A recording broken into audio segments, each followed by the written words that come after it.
When you're trying to max that base, Dark Elixir wins over everything else. You'll really start to notice it at Town Hall 9.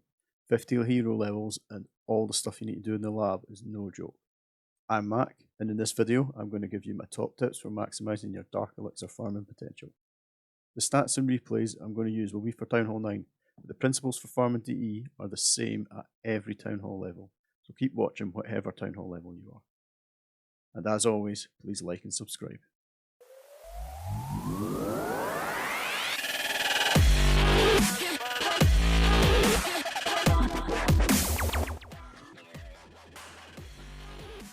The next button is your friend, and it really is. Don't be afraid to keep nexting until you get a really good offer. A good offer is different at every Town Hall level, and also depends on the relative strength of the Town Hall you're attacking. For example, as a Town Hall 9, don't go below 2.5k, and more often than not, I'd be aiming for 5k Dark Elixir offers. An offer of this size means that you're likely to have full DE store and full drills, which is the next key point. Train your eyes to know what a full drill looks like. It looks like this. This little container at the side will be black if full. This info can help you decide if you're targeting the DE store only or picking off the drills. Remember, there's a penalty applied for an offer from a lower Town Hall, so you won't get as much loot from a Town Hall 8 if you're at Town Hall 9, but a Rush Town Hall 10 should be great for loot. The number of trophies you have are really important, but probably not in the way that you think. You're looking for a sweet spot. That means that you're not nexting too many times before you get a really nice offer. If you're nexting forever, consider going up or down in trophies. Too low, and you get loads of dead bases but no DE on offer, and too high and you'll be stuck hitting higher Town Halls with well defended loot.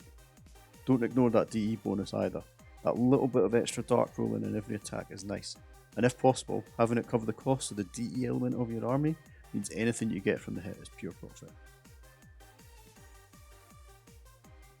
Archer and collectors on dead bases just won't cut it anymore. There are only 3 drills and 1 store.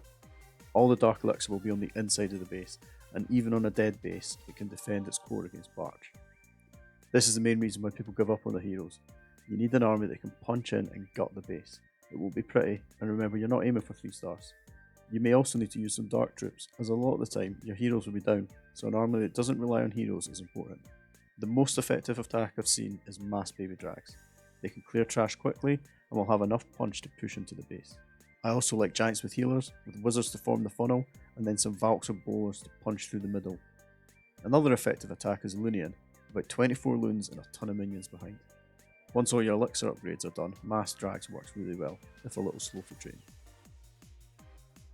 But the truth is, whatever strategy you use or league you sit in, the main thing is activity. It's simple maths. Raid enough, then you don't have to worry about being raided, or even what armor you use. You'll lose some shield each time you raid, but I'd never recommend hiding behind a shield. Even if you only raid twice from behind a shield, then you're on a net gain when you get raided at the end of your shield and guard. Guard, in case you didn't know, is a set period of shield time that doesn't get eaten into when you raid. It's increased from 30 minutes to an hour once you reach champs, to act as another incentive to climb a little bit higher, and it's the perfect time to do a boost in. The most effective way to boost are using training potions. They're a great addition to the game. Use them and buy them whenever the trader offers them. 25 gems is a bargain for a boost session. Remember, the trader occasionally gives away training potions for free. It's not random, but a fixed cycle that looks like this. The trader offers an array of other things, but to be honest, I'd only recommend buying training potions and maybe the occasional hero book from him. A hero book costs 500 gems, so don't buy one of these unless it costs over 500 gems to gem the hero. I'm not recommending gemming your heroes, by the way, just not sustainable. But the occasional book of heroes might help you deal with that overflow of Dark Elixir at the end of the season. I would recommend using a book whenever you get one. Supercell are pretty generous with these books, through events, clan games and passes, so if you get one, spend it as soon as you start your next hero upgrade. Also, don't ignore your own DE drills. Max DE drills for a Town Hall 9 is 300 Dark Elixir per hour, 7,200 Dark Elixir a day, and if you use a research potion, almost 14.5k Dark Elixir.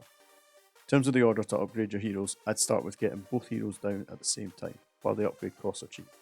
Once the costs are more expensive, I found it easier to concentrate on maxing my queen than use her to farm for Dark Elixir for the king. Others prefer a more balanced approach and upgrade their heroes in blocks of 5 levels before moving back to the other hero. And there's no right answer for this one. Whatever plan you choose, the most important thing is to keep an extra builder free. You'll be overflowing with golden elixir, so keep a builder available so that you can dump loot into walls. The last thing worth mentioning is CWL medals. Hammers are a great buy, as are builder potions.